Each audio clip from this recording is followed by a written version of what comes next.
Ganun po kahirap yung trabaho ng mag-uuling. Pagputol pa lang ito, tagas na lahat. Pawis no, gatak. Pero bago po natin pag-usapan yan, kung bago ka pa lang sa channel ko, paki-like naman po, comment, share, and subscribe. At huwag kalimutang i-hit ang ating button bell para ma-notify po kayo sa ating mga bagong upload. Today, mga ka-farm, mga ka-province, yung araw po ay magpapatuloy po tayo sa tawag dun, slice ng maikli.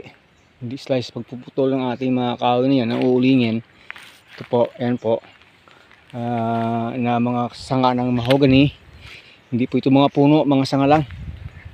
Pangatlong araw na natin sa paggawa nito dahil mix yung trabaho natin. May kumpay ng kambing, bisita sa lakatan, magputol ng sanga ng kahoy, at gagawing uling po mga kaagri. Dito na rin sa luma nating pinag-uulingan.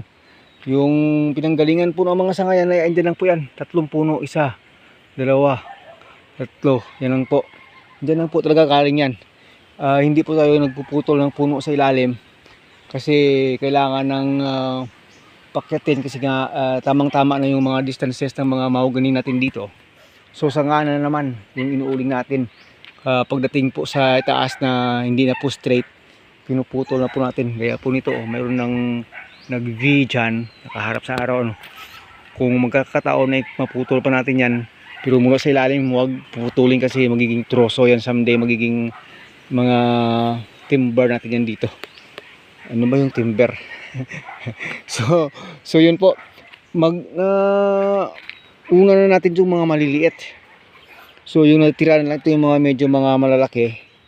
So yan na lang yung puputulin muna natin ngayong araw pag kaya pa natin, kasi medyo masakit na yung katawan natin. Estimated po natin na isa naman sa mga ano na ito lahat pag nauling na sa mga 6 to 8. Kaya na itong umabot hanggang 8 sacks pag maganda yung pagkagawa, mga kaagri. So gagawin natin, time lapse lang natin para hindi po boring yung papanunood nyo sa akin habang nagpuputol po tayo ng mga kahoy yung gamit ng ating itak lang gagamitin natin. At naka-time lapse lang mga ka-province. Sige po.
Nakakagutom.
Ganun po kahirap yung trabaho ng mag-uuling.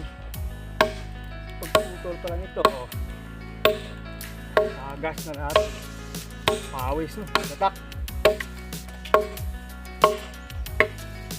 Aray, puro splinters yung kamay.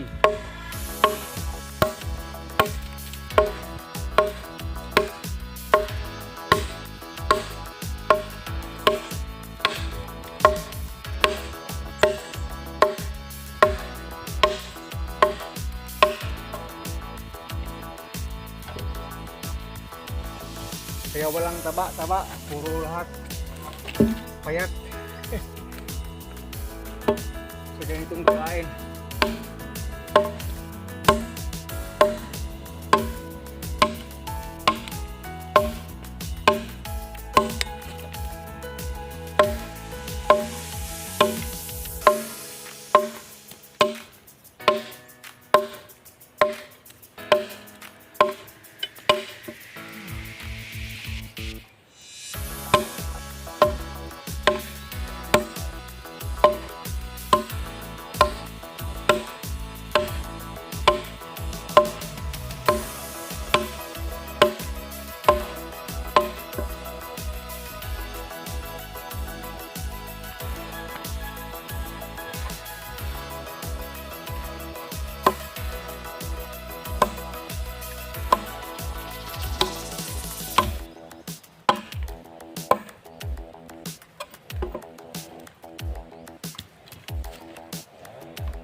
So last na lang natin putulin doon. Yung last na pinakamalaki.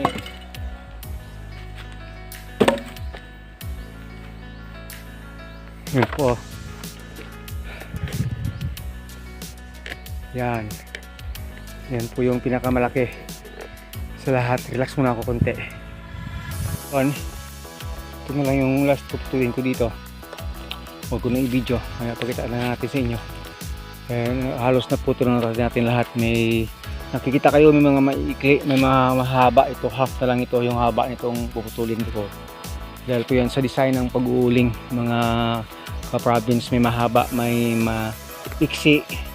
Depende po yan sa kamada. Diyan sa paghukay natin, kung paano natin yung kumakamada, mayroon mahaba, mayroon maikli. So sige po mga ka-farm, mga ka-province, na putol natin lahat. Napulat lahat.